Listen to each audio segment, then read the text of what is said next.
Hey, what's up guys? This is KDCloudy and today we'll be talking about the iPhone 11, the entry-level iPhone which launched in 2019 in 2021. Now, this is not like a typical full-blown up long-term review as they call it.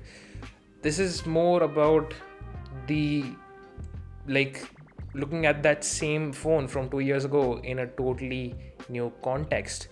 And that context is the price. So if you walk into an Apple store today with the full intention of buying a new modern iPhone without spending 1 lakh rupees on an iPhone, you basically have three options. The iPhone XR, which starts at 48,000, the iPhone 11, which starts at 55,000, and the iPhone 12, which starts at 75,000 rupees. Now, you could see like there is a gradual trend from the 10R and the 11, but from the 11 to 12, there is a whopping 20,000 rupee gap. Now, it's totally your personal decision to kind of save on or spend the extra 7 to 8,000 between the 10R and the iPhone 11. But between the 11 and the 12, the price difference is a massive 20,000 rupees.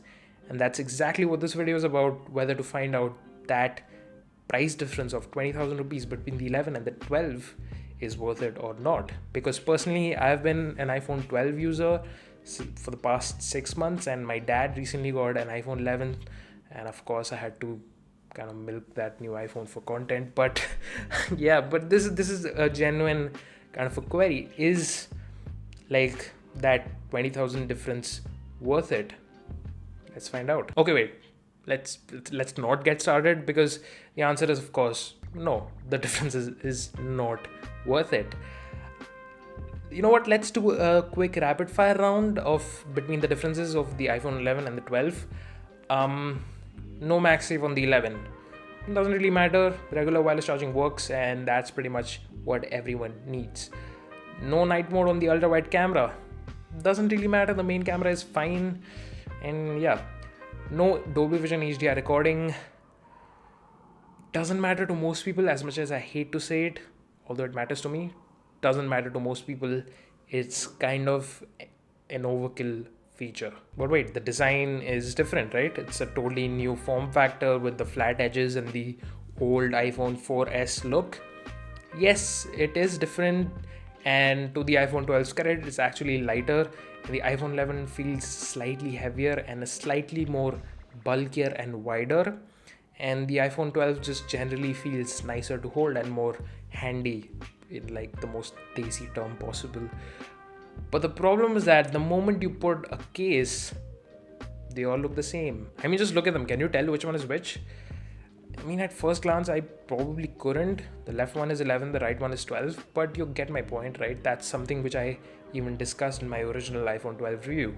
I mean, if you like to use your phone caseless, which I mean, I can respect, then yeah, maybe you could appreciate the iPhone 12's radical new design. Now let's talk about the display. The iPhone 11 has an 828p LCD display, and the iPhone 12 has a 1080p Full HD OLED display. Now on paper, this upgrade is massive. The iPhone 12 display is objectively more expensive and more advanced, and it's kind of a shame and a travesty that an iPhone 11, which costs about 50,000 rupees plus, still ships with an LCD 720, not even an LCD display, but like a sub 1080p display. It's kind of unfortunate in a world of high refresh rate and high resolution OLED displays, which we find on Android for phones half the price.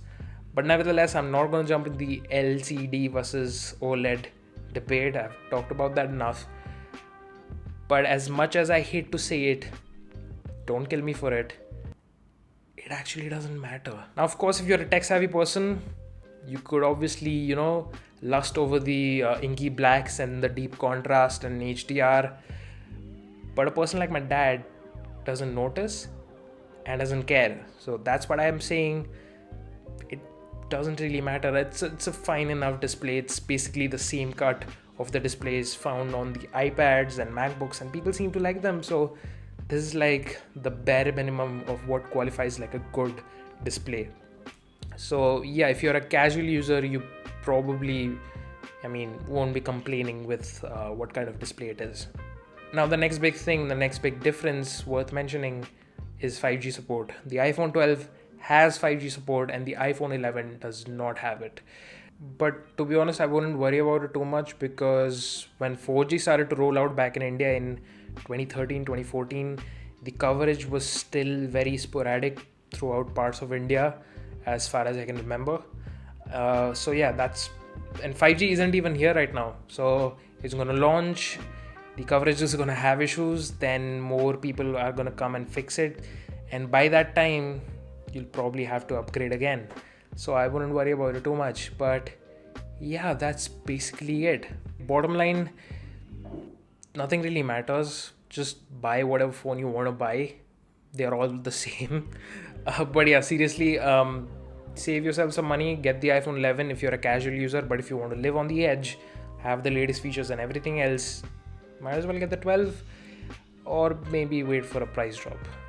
Thank you so much for watching. Hopefully you enjoyed. Subscribe. I'll catch you guys in the next one.